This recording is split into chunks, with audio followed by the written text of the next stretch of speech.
전도서 12장 7절 말씀입니다. 전도서 12장 7절 말씀을 우리 함께 봉독하겠습니다.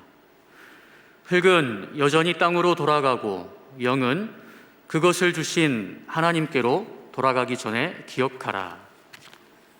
아멘.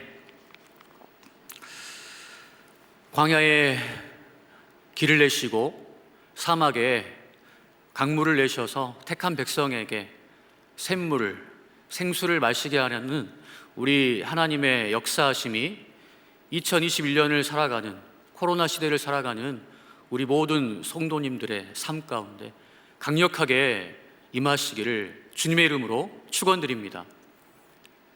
아멘. 제 귀로는 여러분의 아멘 소리가 들리지 않지만 마음속에서는 여러분께서 아멘 하시는 소리가 들리는 것 같습니다. 비록 물리적으로 떨어져 있지만 우리가 예수 그리스도 안에서 영적으로 연결되어 있음을 믿습니다. 이렇게 예배를 드림으로 말미암아 우리가 한 지체요, 한 백성이라는 그 사실을 실감할 수 있는 것 같습니다. 계속해서 예배를 지켜드리는 호산나 교회 모든 성도님들 되시기를 축복합니다. 최근에 목사님 한 분과 제가 개인적으로 목사여서 좋은 점이 무엇인지 얘기를 나눈 적이 있습니다. 저는 개인적으로 제가 목사여서 좋은 이유는 바로 장례식장에 자주 가는 것입니다. 제가 장례식장에 가는 것이 좋다고 말하는 이유는 평소에는 죽음에 대해서 생각할 그런 시간이 없는데 장례식장에 가게 되면 죽음에 대해서 진지하게 생각할 수 있기 때문입니다. 속도와 성과를 중요시하고 경쟁을 부추기는 이 피로 사회에서 우리가 얼마나 생각 없이 바쁘게 살아가는지 모릅니다. 정말 우리가 머리로는 우리의 본향이 천국이라는 것을 알고 있지만 우리의 삶 속에서는 너무나도 바쁘게 살아감으로 인하여서 천국을 잃어버리고 이 땅이 다인 것처럼 아등바등 살아가는 경우가 참 많은 것 같습니다. 그렇게 살아가다가 누군가의 죽음을 통하여서 장례식장에 가게 되고 그로 인하여서 걸려있는 영정사진을 보면서 나도 언젠가는 저렇게 나의 영정사진도 언젠가는 저곳에 걸리겠구나. 그리고 그래 정말 이 땅에서의 삶이 다가 아니지 하며 우리의 시선이 이 땅이 아닌 저 천국으로 향할 수 있다면 얼마나 복되고 좋을까요? 그래서 전도서 기자는 7장 2절에서 이렇게 말합니다. 초상집에 가는 것이 잔치집에 가는 것보다 나으니 모든 사람의 끝이 이와 같이 됨이라. 산자는 이것을 그의 마음에 둘지어다. 아멘. 메멘토 모리, 즉 자신의 죽음을 기억하라는 유명한 라틴어 문구입니다. 이 표현은 고대 로마에서 원정에서 승리를 거두고 이제 자신의 나라로 복귀한 개선 장군이 시가 행진을 할 때에 그가 싸워서 이겨서 노예로 이렇게 데려온 그 노예를 시켜서 행렬 뒤에서 큰 소리로 외치게 했던 말이라고 합니다. 메멘토 모리, 즉 개선에서 승리했다고 우쭐대지 말고 오늘은 개선 장군이지만 너도 언젠가는 죽는다는 사실을 기억하고 겸손하라 라는 그런 의미라고 합니다. 저는 오늘 이 시간 우리가 죽음에 대해서 진지하게 한번 생각해 볼 수 있으면 좋겠습니다. 우리는 누군가 죽음을 맞이했을 때 돌아가셨다라는 표현을 사용합니다. 제 기억에 명확하진 않지만 저는 이 돌아가셨다라는 표현을 초등학교 때 처음 들었던 것 같습니다. 그래서 그때 문득 생각하기를 도대체 어디로 돌아가는 것인가 라는 질문을 스스로에게 했던 것 같습니다. 여러분도 이런 생각을 해보신 적이 있으신지요? 주 안에서 사랑하는 성도 여러분, 사람은 죽게 되면 도대체 어디로 가는 것일까요? 초등학교 시절 제 스스로 질문을 던져보았지만 답을 찾지 못했던 그 질문에 대한 해답을 오늘 본문 솔로몬이 우리에게 말해주고 있습니다. 우리 다 같이 전도서 12장 7절 말씀을 다시 한번 읽어보겠습니다. 시작. 흙은 여전히 땅으로 돌아가고 영은 그것을 주신 하나님께로 돌아가기 전에 기억하라. 아멘.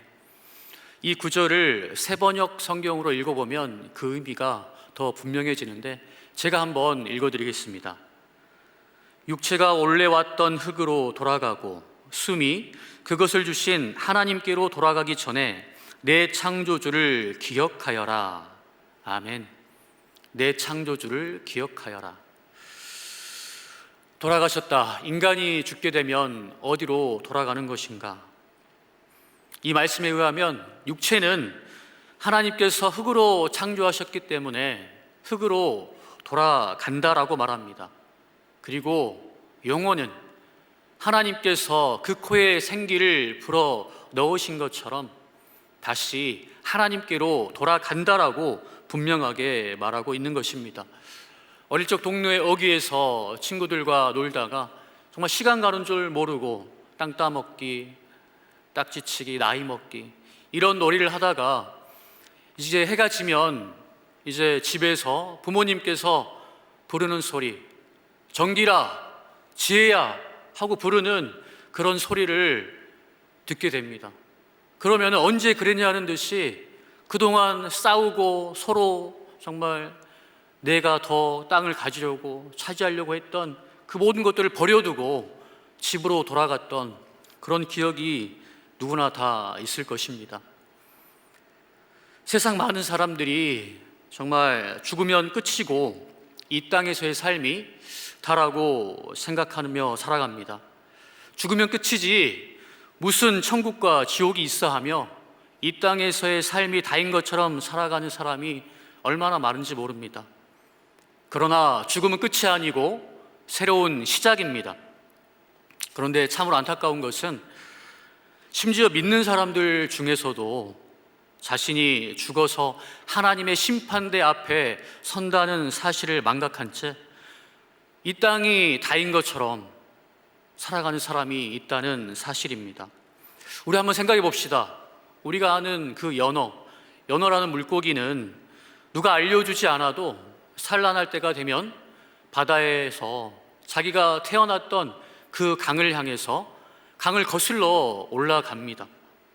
그리고 수많은 철새들을 보면 때가 되면 누가 가르쳐 주지 않아도 수백, 수천 킬로미터를 날아서 그의 번식지와 월동지로 이동하는 것을 우리가 볼 수 있습니다. 과학자들은 아직도 그 이유가 무엇인지, 무엇이 그렇게 하는지 정확하게 알지 못한다고 합니다. 그러면 인간은 어떻습니까? 명절이 되면 참 부모님이 계시는 곳, 자기가 나고 자랐던 고향으로 돌아가는 것은 참 어느 민족에게나 있는 풍습입니다. 이런 것들을 생각해 보면 죽음이 끝이 아니라는 사실을 짐작해 볼 수 있습니다. 꽃이 피는 따뜻한 봄날 훨훨 날아다니는 호랑나비를 한번 생각해 보십시오. 나비는 처음 0.5mm도 안 되는 아주 작은 알로 태어납니다. 그리고 그 다음에는 그 알이 조금씩 자라서 애벌레가 되지요. 그 애벌레는 열심히 기어다니며 나뭇잎을 먹으며 이제 자라게 됩니다. 그러고 나서는 그게 끝이 아니고 번데기로 변하지요. 번데기, 참 못생기고 주름 많은 그 번데기 한번 생각해 보십시오. 점점 딱딱해지고 주름이 많아지는데 그것이 끝이 아닙니다. 결코 아니지요. 겉에서 볼 때는 주름 많고 못생겨 보이지만 그 속에서는 엄청난 변화가 일어난다는 것을 우리는 잘 알고 있습니다. 그리고 때가 되어서 따뜻한 햇볕을 받으면 그 딱딱한 허물이 깨어지고 그 속에서 변하였던 것이 다시 정말 전혀 상상할 수 없는 아름다운 형체로, 아름다운 나비로 날개를 펴고 날아가는 그 모습을 우리는 기억합니다. 이 얼마나 멋지고 아름다운 광경입니까? 미물이 이런데 하물며 우리 인간은 어떻겠습니까? 상상만 해도 저는 너무나도 참 기쁩니다. 인간은 처음에는 눈에 보이지 않는 작은 수정란으로 시작해서 이제 10개월 동안 어머니의 뱃속에서 있으면서 조금씩 자라갑니다. 그러다 때가 되면 세상 밖으로 나와서 빛을 보게 되지요. 그러다가 때가 되면 빛을 보게 되는데, 애벌레가 정말 열심히 나뭇잎을 먹고 자랐던 것처럼 우리 인간은 열심히 세상에서 일을 하며 먹고 살다가 번데기가 주름이 많아진 것처럼 우리 인간도 그렇게 늙어가다가 생을 마감하게 됩니다. 그런데 그것이 끝일까요? 사도 바울은 고린도후서 4장 16절에서 이렇게 말합니다. 그러면 우리가 낙심하지 아니하노니 우리의 겉사람은 낡아지나 우리의 속사람은 날로 새로워지도다. 아멘.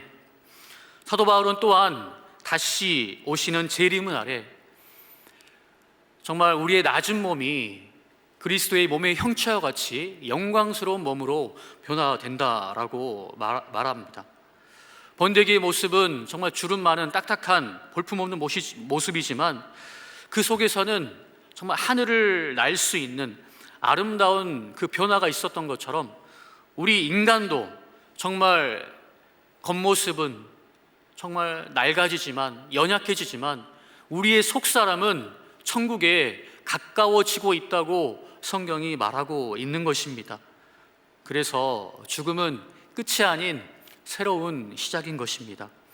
이러한 사실로 인하여서 정말 우리의 사랑하는 부모님들, 이제 나이가 들고 점점 건강이 악화되어서 여의어가는 그 부모님들을 볼 때 우리가 이 믿음의 눈으로 천국에 가까워진다는 그 믿음을 가지고 여러분이 위로를 받고 부모님에게 그 사실을 전해줄 수 있기를 축복합니다.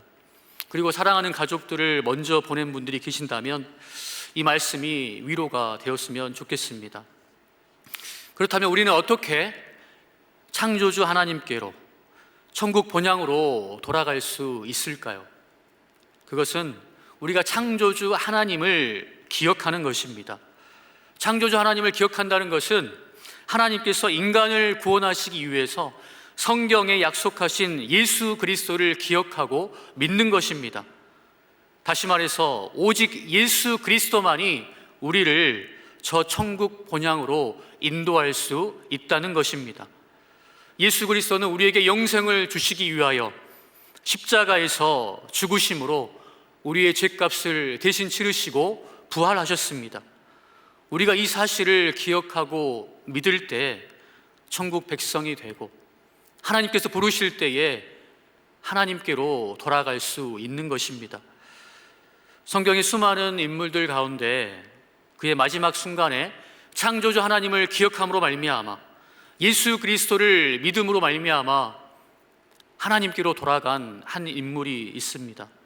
그는 예수님께서 십자가에서 달리셨을 때에 예수님과 함께 달렸던 두 사람의 행악자 가운데 한 사람입니다. 마태, 마가 복음에 보면 그는 처음 예수님과 함께 십자가에 달렸을 때 예수님을 조롱하고 비웃었다고 기록하고 있습니다.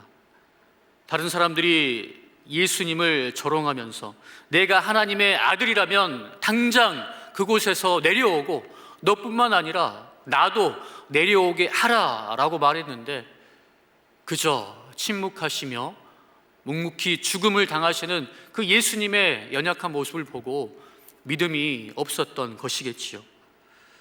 그런데 누가복음 24장에 보면 다른 복음서에서는 없는 예수님께서 자신을 조롱하고 채찍질하고 못 박은 그리고 옆에서 조롱하는 그 모든 사람들을 위해서 기도하는 그 기도문이 나옵니다.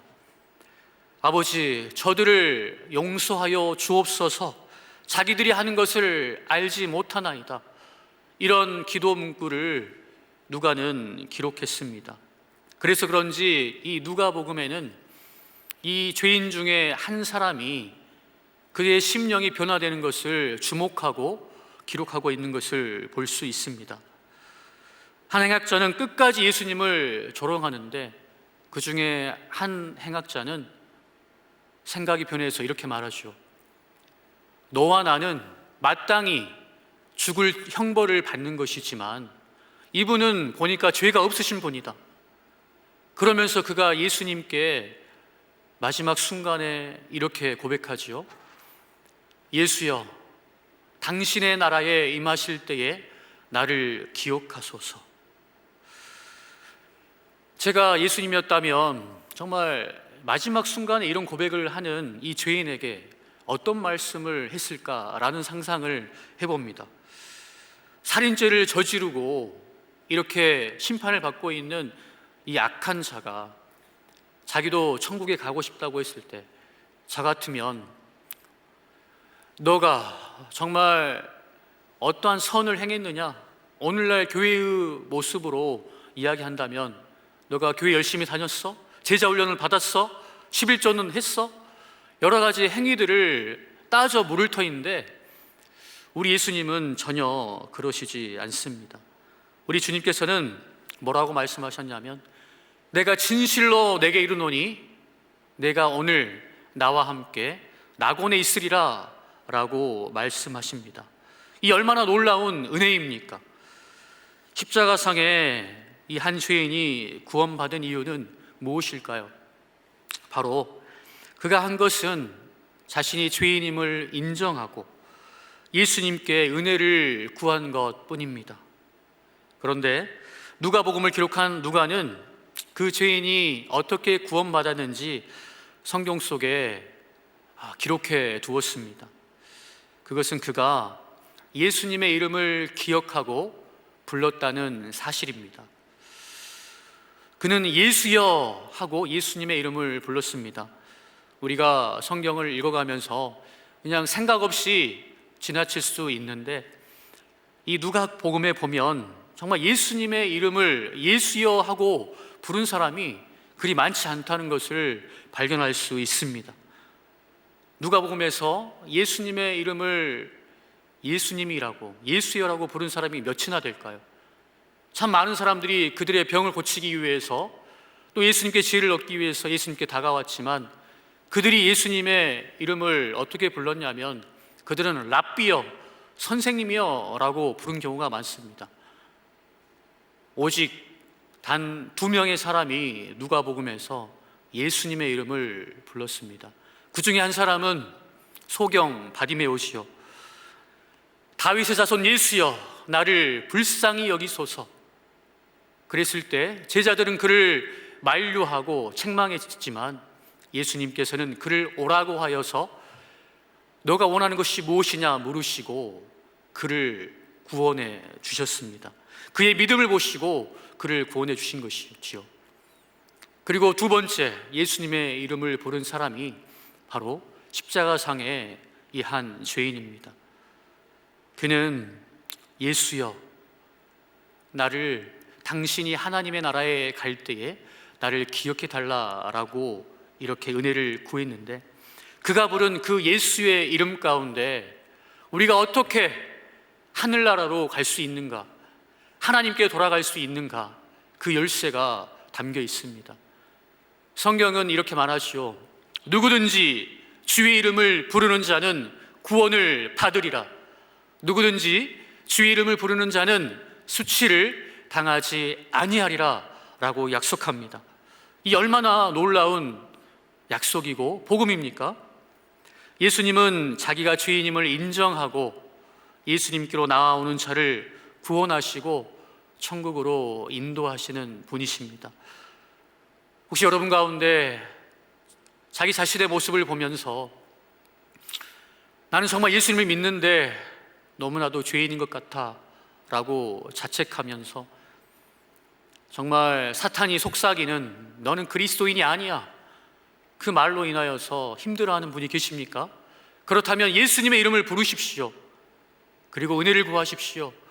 그러면 주님께서 너는 나의 사랑하는 자녀요 택한 백성이다 라고 말씀하시는 그 음성을 들을 수 있을 것입니다. 주안에서 살아가는 성도 여러분, 전도서의 마지막 구절은 이렇게 말합니다. 하나님은 모든 행위와 모든 은밀한 일을 선악간에 심판하시리라. 그리고 신약성경 히브리서에서는 또한 이렇게 말씀하십니다.